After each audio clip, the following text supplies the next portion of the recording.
जो लोग पुलिस की कस्टडी में हैं उनको मार दिया जा रहा है,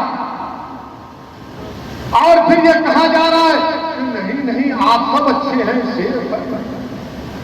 अमेरिका जाकर बोला जाता है, यह पैगाम दिया जाता है you are good and happy, yes we are good and happy, मगर आपसे कुछ नहीं है जो हुक्मरान है। अरे हथकड़ियों में है, जंजीरों में है और गोली मार रहे हैं। हम पूछना चाहते हैं हुक्मरानों से, दिल्ली के नकली बादशाह से पूछना चाहते हैं, बताओ ये क्या हो रहा है। उत्तर प्रदेश के उनसे पूछना चाह रहे हैं, महाराज से, जो अपने आप को महाराज बोलते हैं, ये क्या हो रहा है। उन्होंने कहा था कि गोली का जवाब गोली से देंगे। अब जब गोली चल गई तो जो अतराफ में पुलिस वाले थे, कोई अपना वेपन नहीं निकाला। लाइव टीवी पर कोई अपना वेपन नहीं, ऐसा दिख रहा था कि दूल्हे की बारात में आए हैं पूरे। कोई अपना वेपन नहीं निकाला, निकाल कर एक तो गोली मारते नहीं, गोली मार दिए, अपने मकसद में कामयाब हो गए। उसके बाद वो हथियार को फेंककर surrender surrender surrender surrender surrender कह रहे। अभी देखो भाई, आप गैर जरूरी तमाशा करें। सरेंडर सरेंडर कर। हम ये पूछना चाह रहे हैं, वो जो तफंजा हुई, जो रिवॉल्वर इस्तेमाल हुई, ज़ेगना ने, वो कितने की बंदूक है मालूम आपको? वेपन एक 8 लाख रुपए की। कितने की है? 8 लाख। 2 हो गए तो 16 लाख। अच्छा, 16 लाख में इनके घर को मीडिया के लोग गए। एक तो बेचारी झोपड़ी में रहती है उसकी अम्मा, एक तो एक कमरे में रहती है। अभी इनके लिए हराम की दौलत कहां से आई? फिर ये 16 लाख की वेपन कहां से आया? ये गोलियां कहां से आई? मैं प्रेस कॉन्फ्रेंस करके 12 घंटे में बोला था कि ये काम करने वाले प्रोफेशनल हैं। जिस तरीके से मार रहे थे, अगर कोई रिवॉल्वर चलाना जानता है तो वो बताएगा कि जिस हाथ का उनका पोजीशन था, जिनका उनका जिस्म का वजन था, जब गर्दन झुकाकर मार रहे थे, वो बता रहा है कि वो प्रोफेशनल है।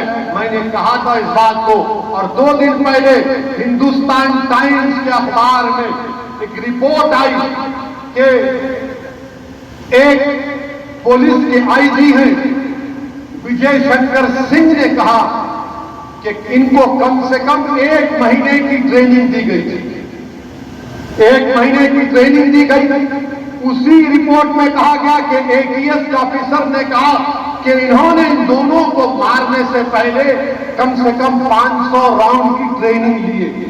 और एक भारत का एक मशहूर शूटर है, माने जो कंपटीशन में जाता है, अजय विक नाम है, उसने कहा कि जिस तरीके से एक हाथ से मारते, एक हाथ से वही मार सकता जो बड़ा प्रोफेशनल होता है, वरना 2 हाथ से मारते। ये एक हाथ से मारे, अजय विक कह रहा है। तो इससे मालूम हुआ कि इनको प्रैक्टिस दी गई। इससे मालूम हुआ कि ये तीनों मारने वाले गोडसे की नाजायज औलाद, क्योंकि गोडसे ने भी गांधी को मारा था गोली से, तो ये गोडसे के जानशीन हैं। और मुझे कहने की इजाजत दीजिए कि ये गोडसे के जुज्बे से पैदा हुए, ये पूरे के पूरे गोडसे के जुज्बे से पैदा हुए। ये 3 लोग टेरर सेल का हिस्सा है। मैं आपको बता रहा हूं, मुझे शक है कि हमारे मुल्क में ऐसे लोग हैं, कितने हैं नहीं मालूम, जिनको ट्रेनिंग दी गई है, जिनको हथियार दिया गया है और जिनको कहा गया कि बेटे गोडसे का हाथ पूरा करना है तुमको। जब मुझ पर गोली चलाई गई, इसी तरह के जेएसआर के नारे लगा रहे थे, 6 फीट से गोली चला रहे थे। वीडियो देखो आप, उनका हाथ ऐसी है, हाथ और उनका गला ही एक ही है। नारे लगा रहे थे। तो अल्लाह का करम था कि अल्लाह ने मुझे बचा दिया, मुझे और यामीन खान को। ये अल्लाह का करम है कि अल्लाह ने साबिक़ आमिर माजिद के दिल में अल्लाह ने उस वक्त बहादुरी डाली और कूद कर उनकी तरफ भागा। और फिर वो लोग क्या किए, क्यों तुमने ओवैसी की गप पर गोली चलाई? तो क्या बोले मालूम?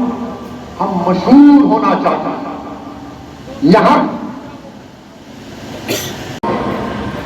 अल्लाह हमारे लिए काफी है, अल्लाह हमारे लिए काफी है। तुम्हारा खौफ, तुम्हारा डर हमको तबाह कर रहा है। अरे ये ताकतवर है, हुकूमत है, सब चीज इनके पास है। रे दीवाने, इख्तिदार उसके पास होगा, ताकत उसके पास होगी, सब चीज उसके पास होगी, मगर उस तमाम का बनाने वाला तो तुम्हारा और मेरा रब है, जिसको हम अल्लाह कहते हैं, जिसको हम अल्लाह कहते हैं। तो याद रखो, अल्लाह पर तवक्कल करो, डर डर कर जिंदगी मत गुजारो। मैं ये नहीं कह रहा हूं कि कानून को अपने हाथ में लो, मैं ये कह रहा हूं कि कानून के दायरे में रहकर बेखौफी के मुजाहरे करो, जमहूरियत के दायरे में रहकर अपने हक के लिए बेखौफ होकर लड़ो, कानून को इस्तेमाल करके अपनी आवाज को उठाओ। अगर तुम डरोगे, नहीं नहीं ये वक्त नहीं है, ये वक्त नहीं है। ओवैसी मक्का मस्जिद के शहर से जज्बाती तकरीर तो कर देगा, मगर हालात ऐसे नहीं है।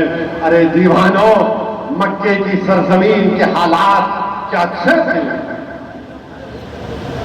क्या मक्के की सरजमीन के हालात अच्छे थे? क्या बदर हुनैन के हालात अच्छे थे? क्या मुवत्ता की जमीन के हालात अच्छे थे? क्या करबला की जमीन के हालात अच्छे थे? अरे हालात को अच्छा बनाना ये हमारी जिम्मेदारी है। दुआ करो अल्लाह से और मैदान में जाकर अमल करो, अपनी दुआओं को आजमाओ, अपनी दुआओं को आजमाओ। तुम दुआ भी करोगे और फिर खौफ भी करोगे। बचपने